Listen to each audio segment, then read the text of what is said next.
அது அவங்க கண்ணோட்டத்துல அப்படி பார்த்துட்டு இருக்கிறாங்க. அது ஒரு ஒரு ஒரு கோவில் விழா நம்ம பார்க்கணும்.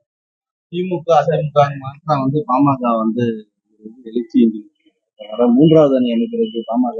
அதாவது இந்த நாடாளுமன்ற தேர்தல் சம்பந்தமாக எங்களுடைய நிலைப்பாட்டை விரைவில் அறிவிப்போம். எங்களுடைய மருத்துவர் ஐயா அவர்கள் அறிவிப்பார். அதான் ஒரே வார்த்தையில முடிச்சுட்டா இன்னும் கொஞ்சம் பொறுத்துக்குங்க. கொஞ்ச நாள் பொறுத்துக்குங்க. இவ்வளவு பொறுத்துட்டீங்களா? கொஞ்ச நாள் பொறுத்துக்குங்க.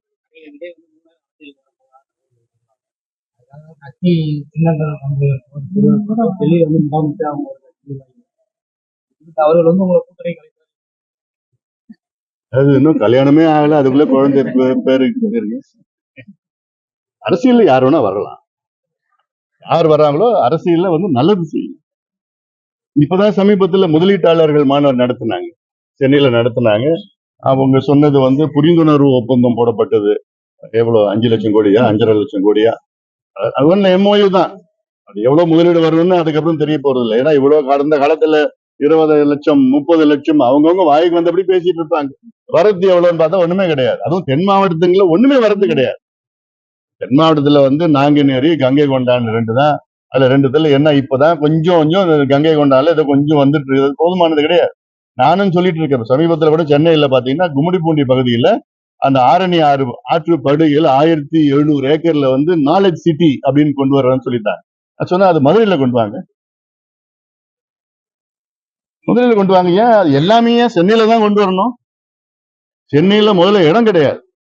தமிழ்நாட்டில் இருக்கிற தொழிற்சாலைகள் 65 விழுக்காடு தொழிற்சாலைகள், அதாவது 3ல் 2 பங்கு தொழிற்சாலைகள் சென்னையை சுத்தி இருக்கு.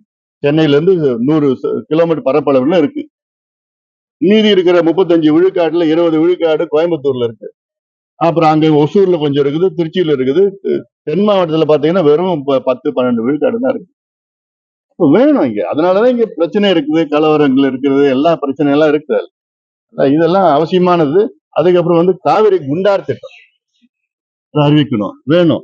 ஏன்னா இன்னைக்கு இருக்கிற பிரச்சனை முக்கியமான பிரச்சனை, முதன்மை பிரச்சனை காலநிலை மாற்றம், பருவநிலை மாற்றத்தினால வரும் காலம் மிக மோசமான காலமா இருக்கு. இப்ப கூட வடகிழக்கு பருவம் பாத்தீங்கன்னா 4 மாவட்டத்துல அதிகமா மழை பெஞ்சிருக்கு. மீதி மாவட்டத்துல இன்னைக்கு இந்த வருஷம் நீங்க பாத்தீங்கன்னா நிச்சயமா தண்ணி பற்றாக்குறை மிகப்பெரிய ஒரு பிரச்சனையா வரப்போகுது.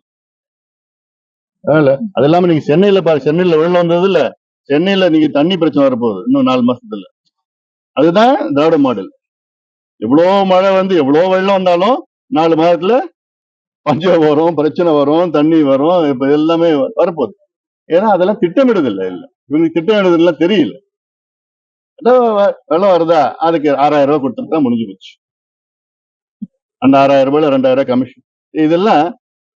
இதுதான் காலங்காலமா 2 கட்சியும் தான் பண்ணுது. நான் ஒரு கட்சி மட்டும் தான் குறை சொல்லலாம். 2 கட்சியும் தான் பண்ணிட்டு வருது. அதுக்கு என்ன செய்யணும், என்ன தடுப்பு செய்யணும், வந்ததுக்கு பிறகு என்ன, வரதுக்கு முன்னாடி என்ன, மிட்டிகேஷன் என்ன, அடாப்டேஷன் என்ன, இதெல்லாம் அதுக்கு அந்த அளவுக்கு புரிதல் எல்லாம் இல்லை அவங்களுக்கு.